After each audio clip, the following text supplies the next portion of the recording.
चलें, प्रमेय नंबर 6.6 पढ़ेंगे।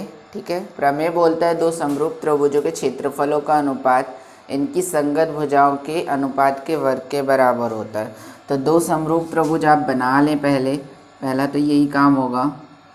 एक है ए बी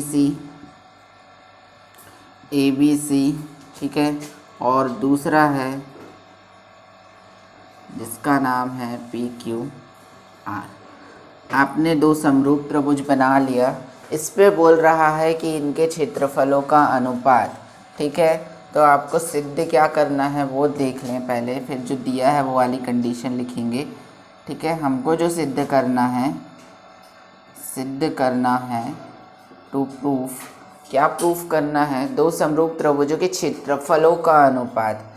तो इनके क्षेत्रफल तो ए बी सी एरिया से शो करेंगे। एरिया ऑफ ट्रायंगल, ऑफ लगाते नहीं है, ये शो करता है A B C upon area of triangle P Q R. अनुपात की बात किया है इसलिए रेशियो में रख लिए इसको। ठीक है, इनकी संगत भुजाओं के वर्ग के अनुपात के बराबर होता है। तो ए बी की संगत भुजा पी क्यू, इनके वर्ग मतलब A B square upon P Q square.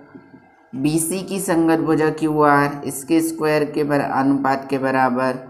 ये हो गया एक और A C square upon P R square. ये आपको प्रूफ करना है। ठीक है, ये थ्योरम में आपकी लिखा गया है। तो अब आपको यहाँ पे दिया क्या क्या है, देखें। दिया है वाली कंडीशन लिखेंगे बेटा कि त्रिभुज ए बी सी समरूप है त्रिभुज पी क्यू आर के। ये पहले से आपको पता है, इसमें गिवन कंडीशन में है कि दो समरूप त्रिभुजों के क्षेत्रफल। तो जब समरूप है बेटा तो इसकी साइड को रेशियो में लिख सकते हैं, A B ratio upon P Q. ठीक है, B C ratio Q R और C A ratio A C कर लो, A C ratio P R. ठीक है, साइड को रेशियो में लिख सकते हैं और इसके संगत कोण भी बराबर होंगे बेटा। तो एंगल ए बराबर एंगल पी, दूसरा एंगल बी बराबर एंगल क्यू, और तीसरी कंडीशन ये भी पता है आपको कि एंगल सी बराबर एंगल आर। अगर समरूप होते हैं तो इतनी चीज़ें हमें पता होती हैं। ठीक है, अब हम सॉल्व करना चालू करते हैं। तो यहाँ आपको एरिया में बात करनी है, इसलिए आपको हाइट की ज़रूरत पड़ेगी, परपेंडिकुलर की ज़रूरत पड़ेगी, लंब की ज़रूरत पड़ेगी। तो एक लंब ड्रॉ कर लो। ये हमने एक लंब ड्रॉ किया, इसको नाम दिया एम। यहाँ से एक लंब ड्रॉ किया जिसको नाम दिया एन, क्योंकि क्षेत्रफल में 1/2 आधार गुणित ऊंचाई आता है और ऊंचाई ट्रायंगल में थी नहीं, तो हमने ड्रॉ किया और ये काम किया हमने रचना में। ठीक है, रचना की, कंस्ट्रक्शन किया। BC पर लंब AM तथा QR पर लंब PN डाला। ये काम आपने किया। ठीक है, BC पर लंब AM डाला, QR पे लंब PN डाला। ठीक है, मैथ्स की भाषा में और लिखना चाहो तो BC परपेंडिकुलर और AM परपेंडिकुलर टू BC, और दूसरी लैंग्वेज यहाँ पे लिखोगे PN परपेंडिकुलर टू QR। मतलब ये लंब का साइन है, AM लंब है BC पर और PN लंब है QR पर। ठीक है, इतना काम आपने कर लिया। इसके बाद आप को पता है कि ये एरिया का फॉर्मूला लगाना पड़ेगा, तो ले लें। एरिया ऑफ ट्रायंगल ABC ऊपर ले रहे हैं और एरिया ऑफ ट्रायंगल PQR नीचे ले रहे हैं। ठीक है, अब 1/2 बेस इंटू हाइट होता है, आधार गुणित ऊंचाई होता है।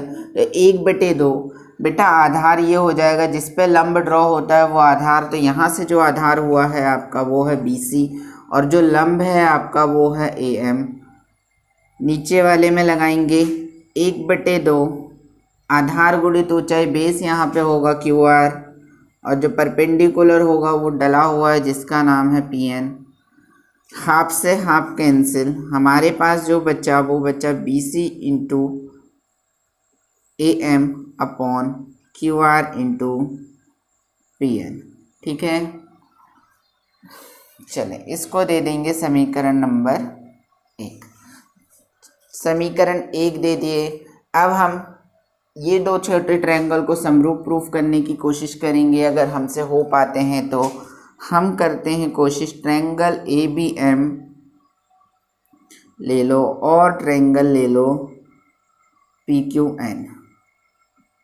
ठीक है, ट्रायंगल ABM और PQN लिया हमने, जिस पे हमें क्या पता है कि एंगल M बराबर एंगल N जो कि है 90 डिग्री के, और दूसरी चीज़ ये वाला एंगल इसके बराबर था क्योंकि ट्रायंगल समरूप हैं, तो एंगल B बराबर एंगल Q है ये क्योंकि ट्रायंगल ABC समरूप है ट्रायंगल PQR के।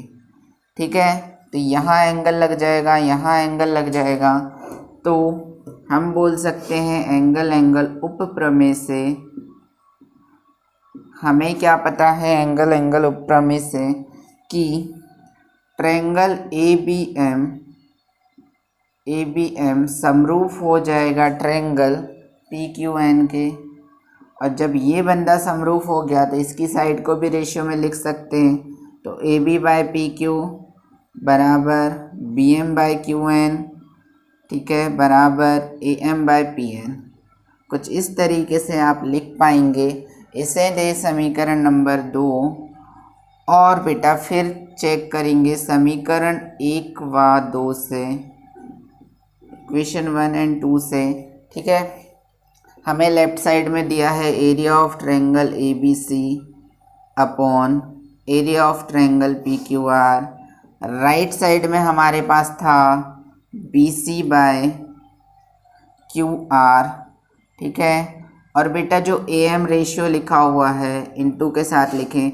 AM/PN को हम अब रिप्लेस कर सकते हैं AB/PQ से, क्योंकि AM/PN का रेशियो बराबर हो गया है अब AB/PQ के। तो यहाँ रिप्लेस किया आपने AB/PQ से। ठीक है, आगे चलने दें, BC/QR यहाँ रखा हुआ है या फिर इसे रहने दें। अब आप वापस आएँ सबसे ऊपर तो देखें कि AB/PQ का रेशियो BC/QR के बराबर है, AC/PR के बराबर है। मतलब अब हम AB/PQ को BC/QR लिख सकते हैं या BC/QR को AB/PQ लिख सकते हैं। तो इसको रिप्लेस कर लेंगे AB/PQ से इंटू AB/PQ से, क्योंकि ये सब आपस में बराबर हैं बेटा। तो अब लग जाएगा इस पे स्क्वायर, AB² अपॉन PQ²। और कुछ यही आपको प्रूफ करना था। ट्रायंगल ABC का एरिया ट्रायंगल PQR का, ये आपका बराबर होना चाहिए किसी भी साइड के रेशियो के बराबर।